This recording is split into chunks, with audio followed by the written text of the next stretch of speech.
quando o slam começou a explodir na internet, principalmente no Facebook, e me caiu um vídeo da Mel Duarte, inclusive recitando no Slam Resistência, assim. E aí, o que me chamou a atenção, para além do poema, foi que quando a câmera vira, assim, pra galera, começa a ter as notas e uma diversidade de pessoas, assim. E onde eu coloco na minha cabeça, é isso aqui que eu quero fazer, ó. É isso aqui que eu quero que a minha cidade tenha. Só que na minha cidade não existia, no meu estado não existia slam. Então, tipo, não tinha slam no Ceará. E aí foi onde eu falei assim, cara, em 2013, quando eu tava numa conferência para pessoas, enfim, LGBTQIAPN+, eu ouvi da boca de uma mulher trans que ela disse assim, quando você não tem referência, você se torna referência. Você vira referência para as suas. Eu hoje falei assim, não, então vou me tornar referência.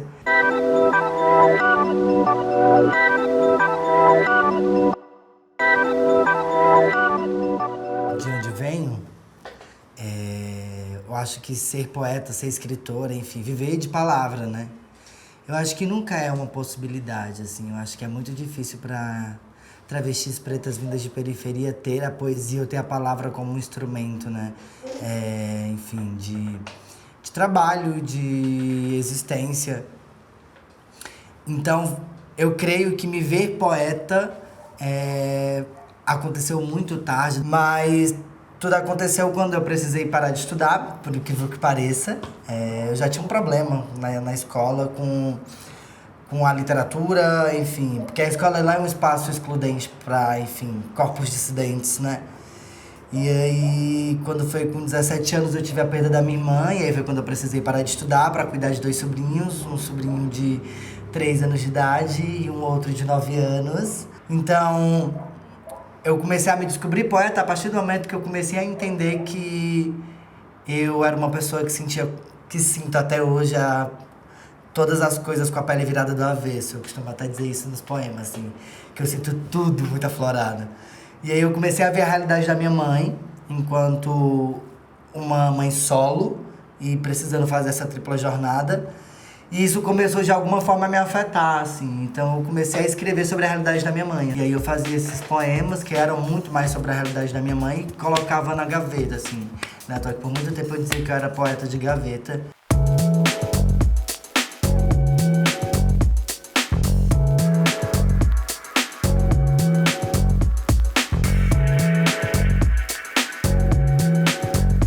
Quando eu comecei a escrever, na minha cidade só existiam poucos movimentos de literatura. Creio que só um.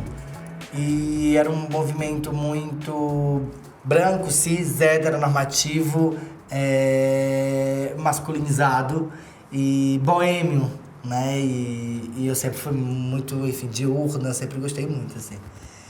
E eu não me encontrava, assim, eu não me via nesses espaços. Era um espaço de representatividade zero, assim. Obviamente que sempre entendi a importância desse movimento pra cena literária da cidade, mas era algo que eu não me encontrava, nem nos poemas, assim. Até mesmo que eu precisava de um espaço que falasse sobre mim, que falasse sobre o meu corpo naquele momento.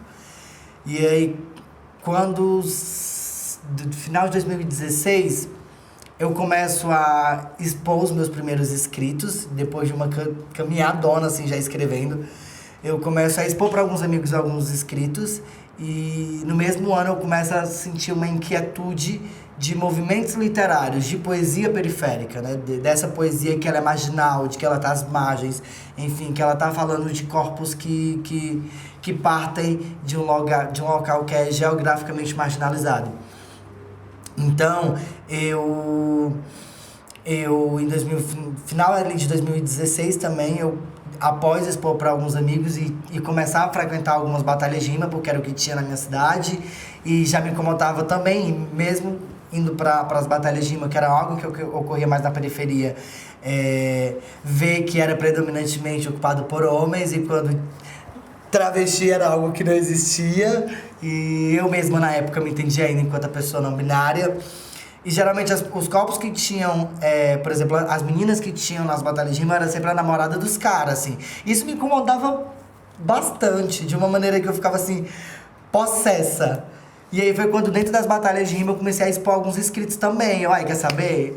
Eu não faço freestyle, Mas eu faço isso aqui, que algumas pessoas já estão me dizendo que é poeta, aliás, que é poema. Eu costumo dizer que o meu contato com o slam, ele começa muito nesse lugar de protagonismo e de produtora também, assim. Eu costumo sempre brincar que eu nunca consegui ser só poeta nos slams.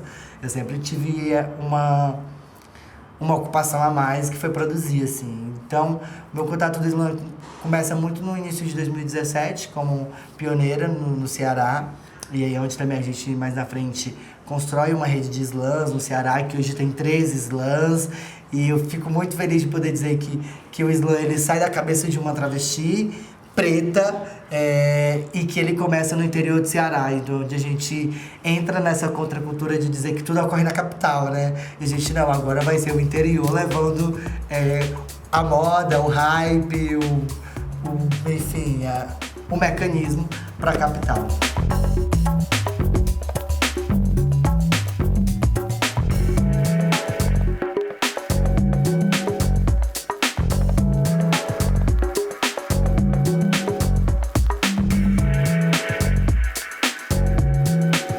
Ver a cidade de São Paulo participando da Slam é muito magnífico, porque eu me sinto abraçada, né?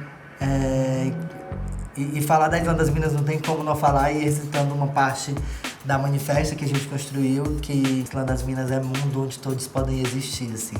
E eu me sinto parte disso, porque quando eu vim em 2021, eu chego na Slam das Minas a primeira vez como uma pessoa não binária, e eu retorno como uma travesti, e entender que nesse lugar eu posso existir como sou, da maneira que eu me entendo, como que eu me vejo no mundo.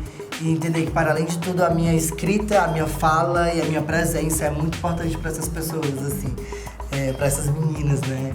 E tem sido cada vez mais magnífico, assim, poder estar na Slam e se ver mulher, se perceber travesti, se perceber agente transformadora, sabe, da palavra, e entender que eu estou nesse lugar também muito como algum na minha vida, assim mesmo, sabe? Na perspectiva de abrir caminho pra quem vem. Eu acho que não existe contribuição mais magnífica do que você falar sobre quem você é, sobre o seu corpo, e sem entender que isso, aliás, e compreender que falar desse lugar não é egoísmo. Inclusive é essencial para que o mundo consiga ser um pouco mais igualitário, eu diria, sabe? Porque é utópico dizer que o mundo vai ser igualitário. Ele pode ser um pouco mais flexível, vamos dizer assim. Mas eu acredito que a gente tem uma contribuição muito de reeducação social, de reeducar as pessoas para compreender novos horizontes, compreender novos horizontes corpóreos, novas formas de existências, de se estar no mundo, assim. Então eu acredito que a gente vem contribuindo de uma maneira muito eficaz mesmo dentro da literatura, para que a literatura consiga minimamente ser um espaço acolhedor para outros corpos que não os corpos que há muito tempo já ocupam esse espaço e fazem de alguma forma um monopólio aí, sabe? Então a gente vem mais uma vez também tomando de assalto. Oi, gente! Tudo bem?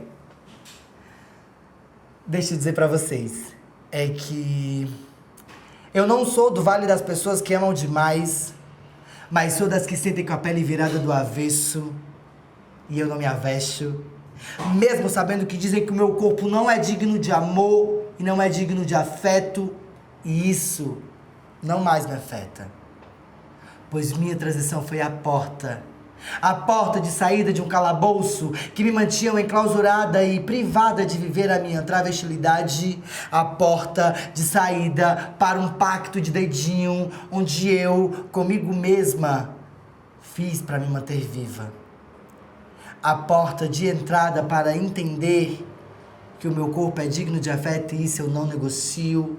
Eu não negocio minha paz de espírito, eu não negocio os momentos que eu posso passar sozinha me amando e sorrindo, eu não negocio para quem eu destino meu amor, pois às vezes eu só quero guardar ele comigo. Mas pode até ser que eu decida compartilhar. Mas só se for pensando em transcender e a trans entrar, e mesmo assim, se ainda não rolar, eu prefiro ficar aqui, ó, no meu cantinho e sentindo com a pele virada do avesso enquanto eu continuo a me amar.